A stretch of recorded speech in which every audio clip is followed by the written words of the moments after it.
This is Dispatches from Myrtle Beach with Charles Neal and my son Link from Good Mythical Morning. How you doing, Link? I'm doing good, Dad. How you doing today?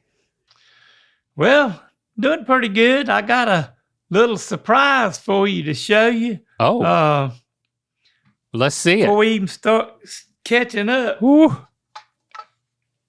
That is a weird award. Is that it? That is the official. That's it. The official Weird Award from Signal Awards. 2022 Listener's Choice winner. Yeah. Look at it. Yeah. Dispatches from Myrtle Beach on the bottom of it. It's bona fide, Dad. We are bona fide weird. We won the award. And where are you going to put that thing? Nancy put it on the mantelpiece.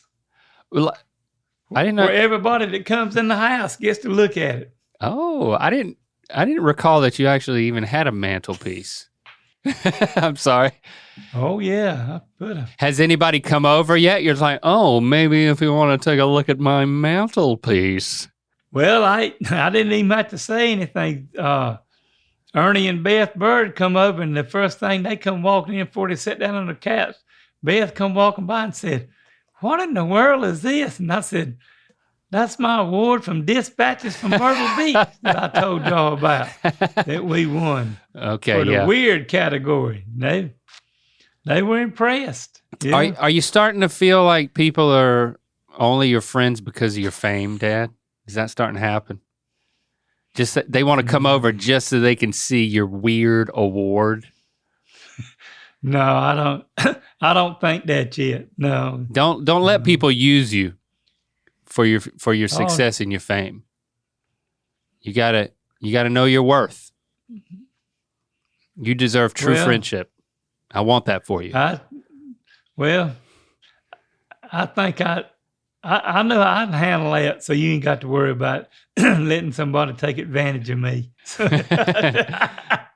Well, congrats on the award again. I'm so proud that we won this. I will say that I got a copy of it too. Well, good. And it's on our mantelpiece here at the office. We have like little mantles with awards, but it is the most special. Well, that's nice. Yeah. Logan got one too. Oh, you did? Yeah. Where's yours? At my desk at home. Okay. It's very heavy. It is heavy, isn't it? It's very heavy. Yeah. It's like 10 pounds. Well, you gotta know a man who can put up a good mantelpiece. Well, thankfully we do. I know one. I'll send him out to you.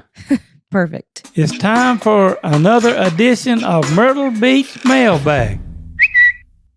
We got a email from Molly Wilson. Let's hear it. And it says, "How do you find a blind man at a nude beach?" I know that some blind people have these rods. Is this a joke about the stick, but also doubling as seeing the other stick? If he's, yeah, it's kind of that kind of runs. Yeah, it kind of runs together with that. Yeah, I reckon. I don't know if I quite understand the answer. Oh, you don't understand the answer? Okay, fine. No. Sitting here telling jokes about blind people you don't even know. You don't even know what the joke is. This is thin ice, Dad. This is thin ice. All right, but let's see where it lands. And the answer to it is it isn't hard. Oh, because he can't see. Yeah. You ever been on a nude beach? I feel like we've talked about this. I feel like this is something something that comes up for us. Because Rhett tells me the story that he was looking through his granddad's photo albums, and one time he went on vacation with his wife at the time, but all the pictures that he took and had developed were of the topless women on the beach. Did you take any photos of any nudity of strangers? Just in my mind. I just kept them all in my mind. All right. Yeah. But see, if you're going to enter that environment, you got to play it cool. You can't be getting all worked up. No, that ain't a good idea. And that's not an easy thing to do. That's why I don't go on nude beaches. Chrissy and I went to the Wee Spa. It does remind me of that on a date. Like Tuesdays are our date nights, and we might go out for a nice dinner. But then I'd been to the Wee Spa with a few friends. I didn't know what this place was. It's a Korean spa, Korean style spa, and this one in LA, Dad, it's got like 4 levels to it, and you go into the bottom. You pay like $30. It's 24 hours. You can stay as long as you want. And then you split up. Men go one way, women go the other way. And you get naked and you go into the showers, or you can go into the hot tub, steam room area. And all of that is just guys and gals separate. And then they issue you some shorts and a t-shirt. And you put that on. And so everybody, when they go up to the next level, is dressed the same. So it's an even playing field. And then the floor is heated, and people are like laying on mats on the floor. There's like a place where you can buy Korean food, like a deli. And then there's all these hot rooms that you can go into, like different themed saunas. There's like a salt room where the whole inside of the room is lined with salt, and it's like 200 degrees in there. And then why are you making a face? This isn't intriguing to you? 200 degrees. Yeah, it's hot. You're supposed to sweat. Pretty hot. You can't stay in there long. And then there's another one that's a jade room. And then there's an ice room that's basically like sitting in a refrigerator. So you get the cold and then you get the hot. But my favorite room is the clay room. And you walk into this room and it's a ball pit. There are balls everywhere, and there's like brown clay balls that are probably, half an inch in diameter, maybe a little bigger. And you just walk around in these, and it might be 180, 200 degrees. And you lay down in these balls, and you can you can bury your feet in them. You can bury your whole body in these, like being in a McDonald's ball pit, but it's like super hot. And there's not like baby shit in the bottom of it, hopefully. Yeah. And then you just sweat your tail off. And if you can give yourself over to it, it's very relaxing. Sound like your cup of tea? It might be something I'd try. Yeah, Well, next time you come out here, I might take you to this Wee Spa. Okay. We can just bury ourselves in the ball pit, have a good old time. Christy she didn't like it as much as I did, because she was like, as much as we're sweating on these balls, wasn't everybody else before us also doing this? It's like, I'm just wallowing around in it like a pig in mud. And she's like, you're wallowing around in everybody else's sweat, honey. Are you good with that? And I was like, I'm not thinking about it.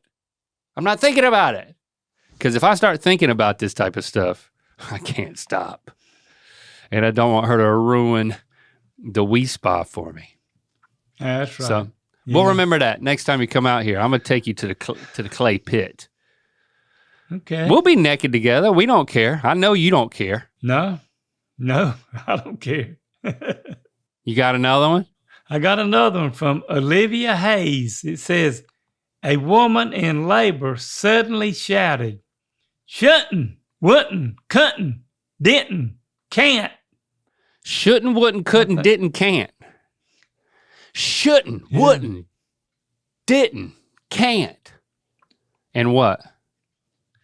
And then it says, the doctor looked at her husband and said, don't worry, these are just contractions. Really? That's it. Yeah. They are shouldn't, wouldn't, couldn't, didn't, can't. Don't worry, it's just contractions.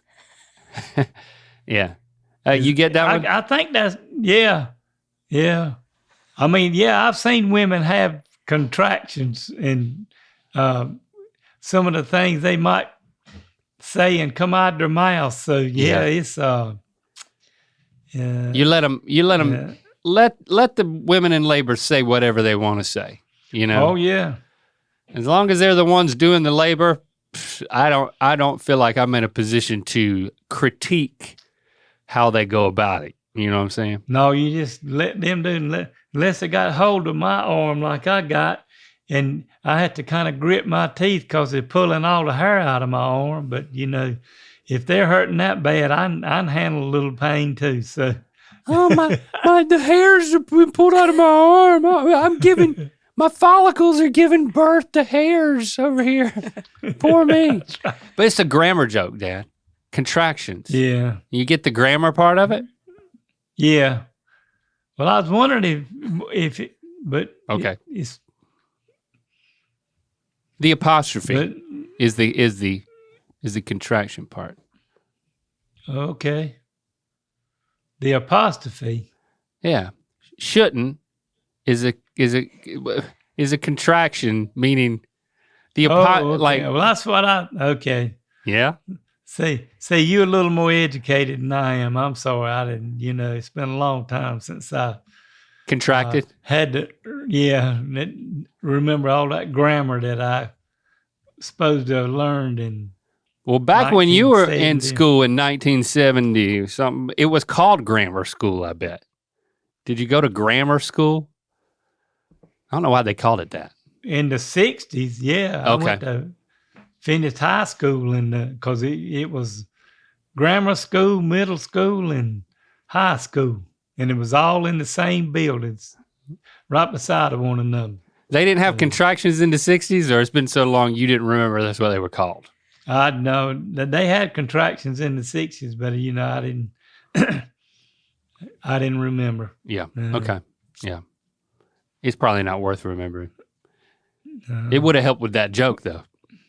Yeah, it would have. But sometimes you just kind of have to let me float somewhere else and go on. Yeah.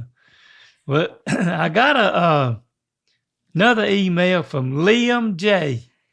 And this one's pretty interesting. It says, what were your first impressions of Rhett and Link's videos when they first started making them? Oh, good question. Yeah, I'm interested in this. I think I'm trying, because it's been, 15 years? Yeah.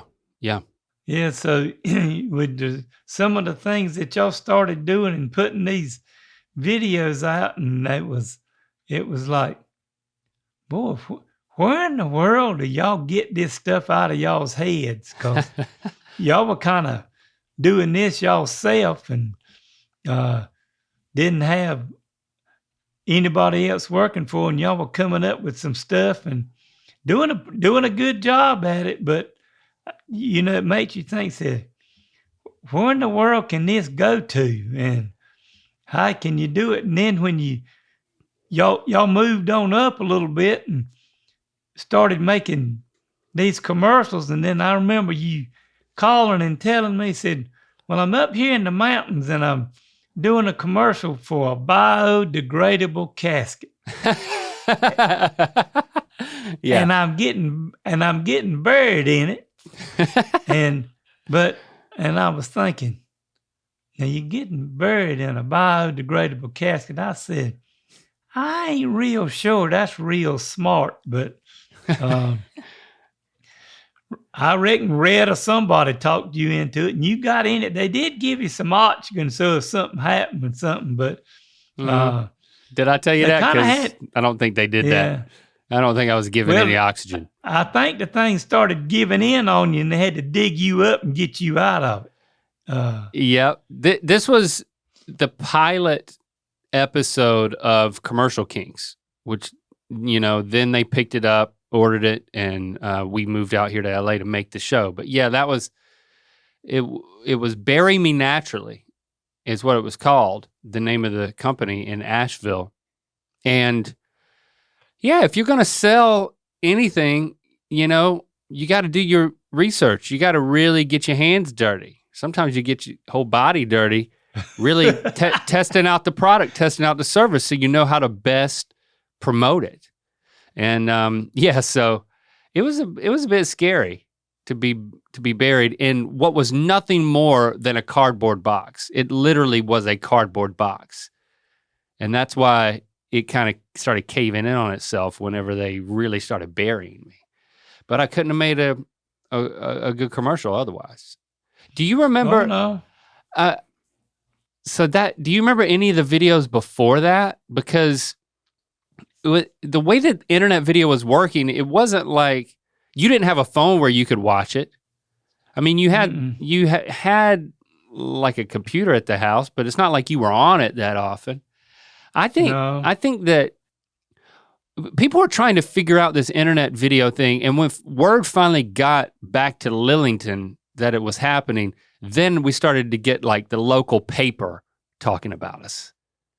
I think that's when it started to make more sense, because it's like we have engineering degrees, we had worked for Campus Crusade, and then here we are having a third iteration of a career that's just the two of us in a basement goofing off. I mean, you probably you were scratching your head a little bit. Oh yeah. Yeah, but well, I think maybe I told you this. I said, well, if y'all doing something you like, because I've been basically self-employed all my life, and that's what y'all was doing.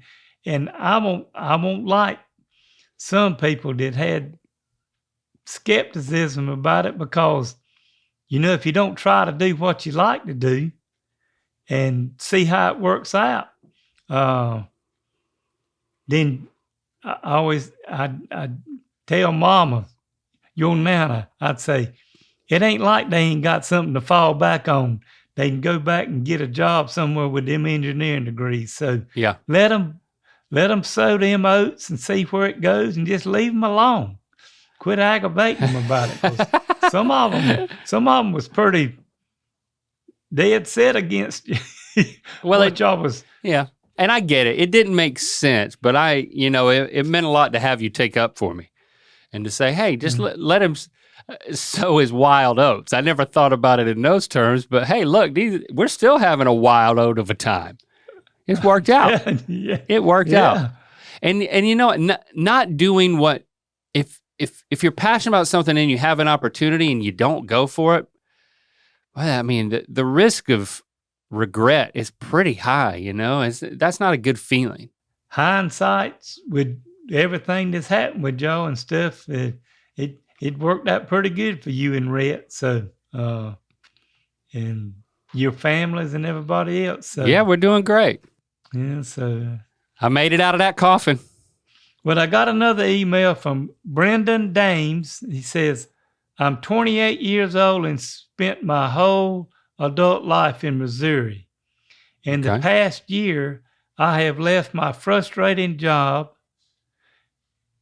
gone through a tough breakup with a partner of 2 years. While these events have been draining, I am now excited for a new adventure.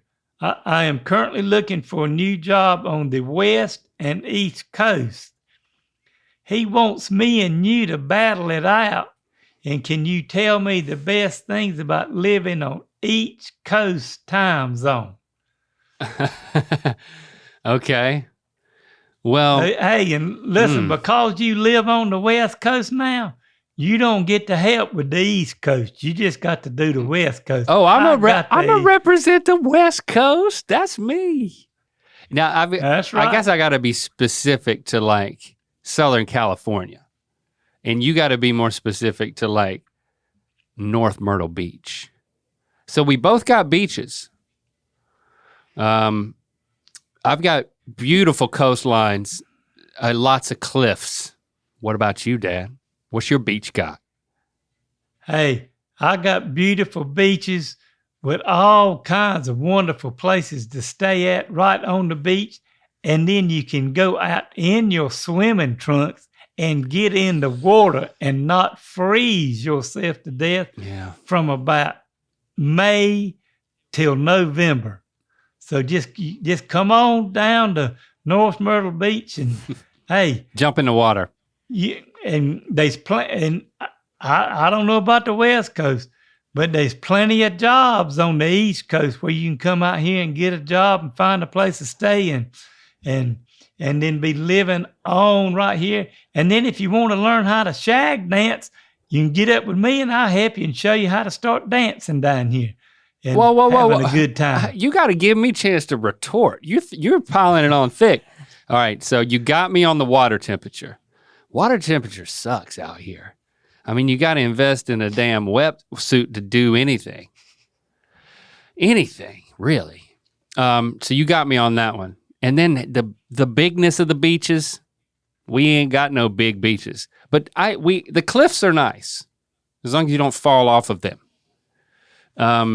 And then you're right, there's not as many places to stay on the beach here.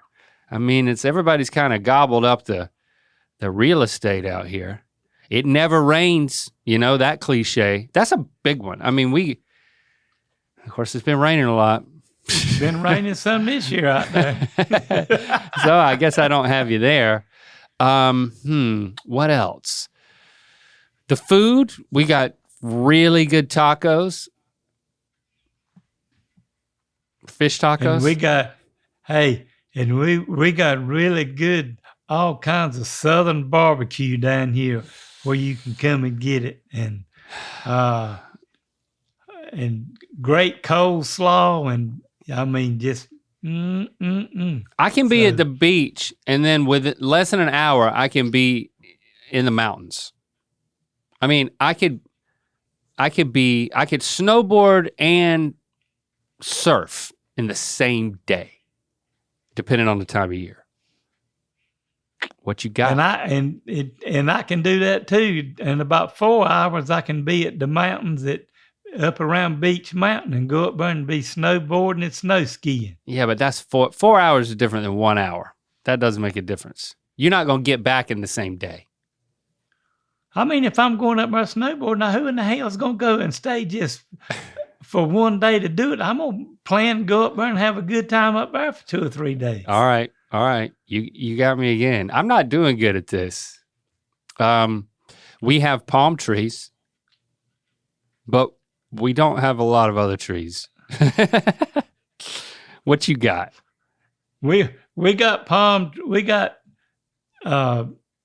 as a matter of fact, we got a palm tree in the front yard of our house. So, yeah, you do. And you got all other types of trees too, I guess. All other kind of beautiful trees, and yeah, I mean it's pretty green grass growing, and don't have to worry about if you're watering your lawn, whether they're gonna cut your water off or not. And watering it, you just water it all you want to. That's true. Yeah, we're highly regulated. And you said jobs. I think there's jobs out here. Oh yeah, I think. Well, I'm imagine there's jobs. I'll agree with you. There's jobs on the East Coast and the West Coast. But the cost of living, I don't know. That's a bit tough out here. It's kind of expensive. Well, I'm not going because you made me pick North Myrtle Beach. I'm not going to tell Brendan that if he comes to right here at North Myrtle Beach, that it's the cheapest place in the world to stay at either. But it's not as expensive as it is on the West Coast. But all right, so maybe there's no way that the cost of living is equal. I'm gonna have to give that one to you no matter what. But I appreciate you trying. I don't know. I think I haven't done much to help my cause. I absolutely love it out here. I do love all the outdoor activities. I love all the different parts of the state, all the things I can experience. I don't know. I'm trying to come up with some sort of something to sweep the table here because I'm behind. What about like watching sports, the time zone?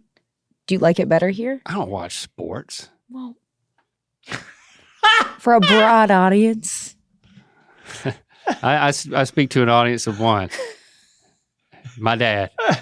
All right, you going to throw the sports argument? Logan's trying to give you the sports argument. I think it's better here. You think it's better here because it's earlier. Yeah. Oh, yeah, we watched like the Super Bowl at like right after lunch. That's what I'm saying.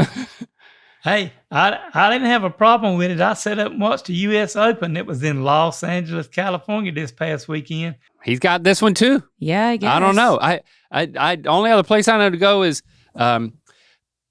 passive religious judgment. How we looking over there, Dad? Passive religious judgment. Yeah, it can be a bit oppressive. That Bible Belt can get kind of tight, make it hard to breathe sometimes. Oh no, we don't have no trouble with that down here. People down here on the beach just kind of do.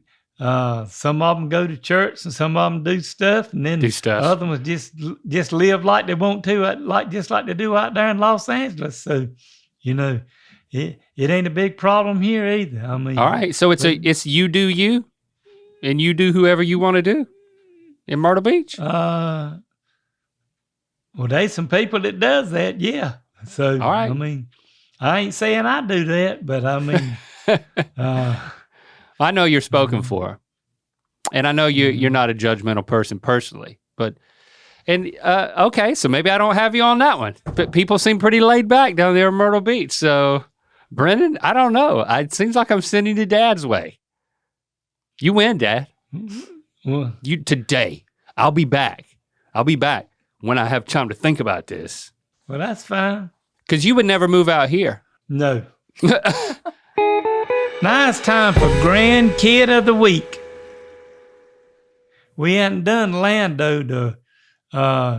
Sometimes when I think about Lando, he's to me probably, and all my grandkids is special, but he is so special. So when you visit back and forth out here, and when he comes up to you and greets you and loves you and hugs you and looks at you and gives you that smile that he's got, and I mean, he is so, it's like it comes from the bottom of his heart, letting you know how much he has missed you and how glad he is to see you. And he's just so genuine about everything that he does to me. And you always know where you stand with Lando. That's right. Because he lets you know that with what he's emoting to you, that he's feeling it too, and he wants you to feel what he's feeling when he whether or not he's giving you a hug or talking to you or sitting down and spending time with you. He's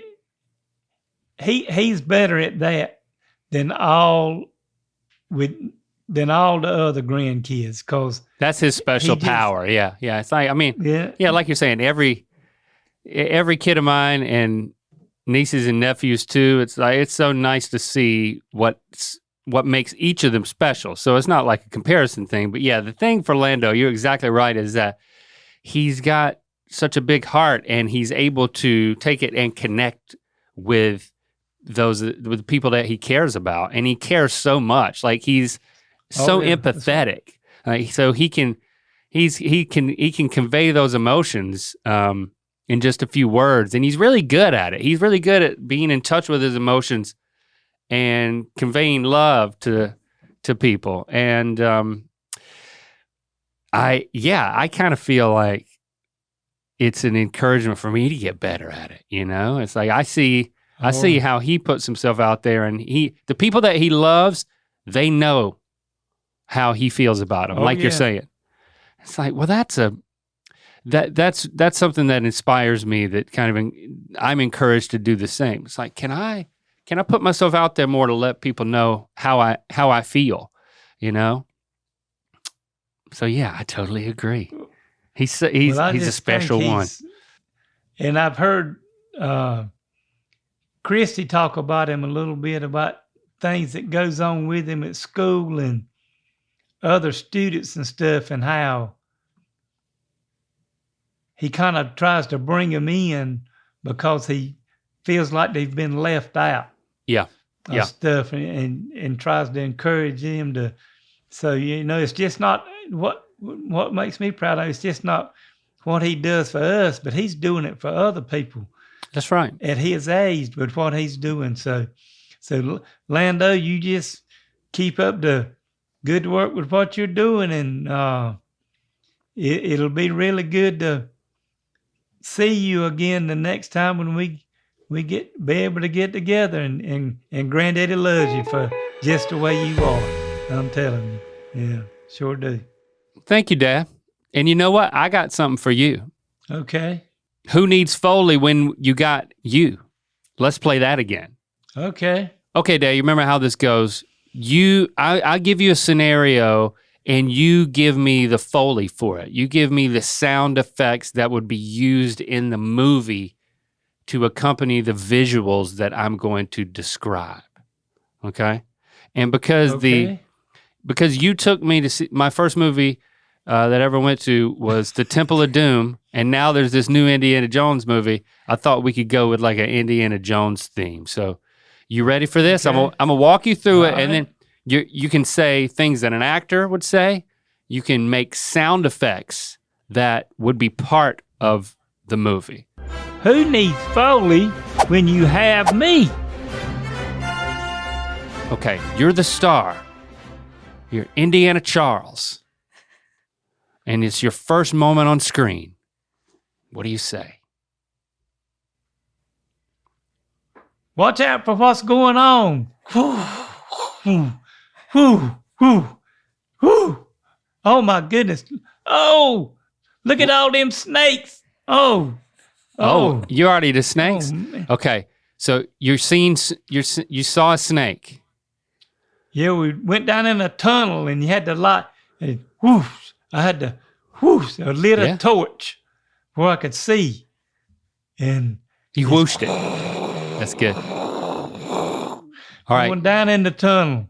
All right, so you look down and you already seen one snake, but now you're seeing thousands of snakes. What does that sound like? That's it.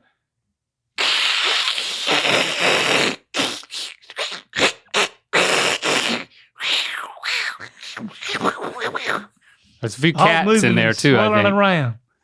Is there cats in the tunnel? No, snakes can hiss. I know, but it's not okay. All right, and now, and Indiana Charles is trying to make his way to the far end of the tunnel across all of these hissing snakes, cats, and cockroaches. And I'm running. I'm trying to get out, get to the light down at the end. In Indiana Charles, I'm swinging on a vine now, and I'm getting up through there. Here I come to burst out in the open and to get away from all these snakes. You think you're out into the open, and you get up on the ledge, and then you go into this room, and it's totally pristine and peaceful, except when you look up, what do you see? Popcorn ceiling. Your nemesis. It's Indiana Charles's nemesis. What is he gonna do? Oh Lord, we got to scrape it off and get rid of it and do away with it so we can get out of here and fix it. So what is Indiana Charles's mission? He's not looking for an artifact. I think he's just renovating this cave. Yeah, must be trying to get rid of all them snakes and popcorn ceiling. So you're scraping the popcorn ceiling, and what does that sound like?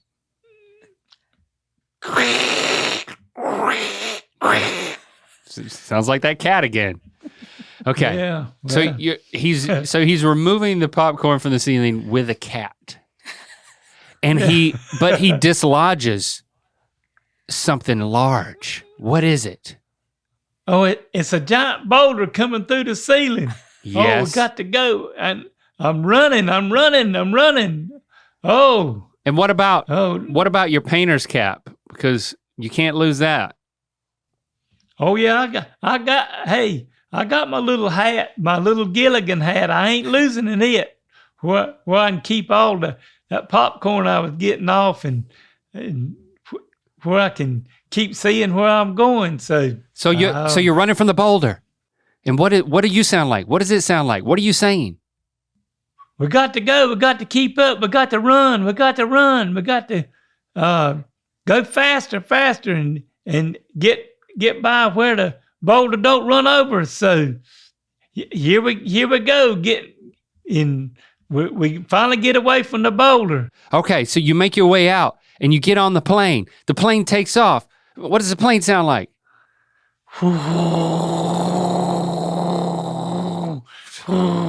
That's actually really good.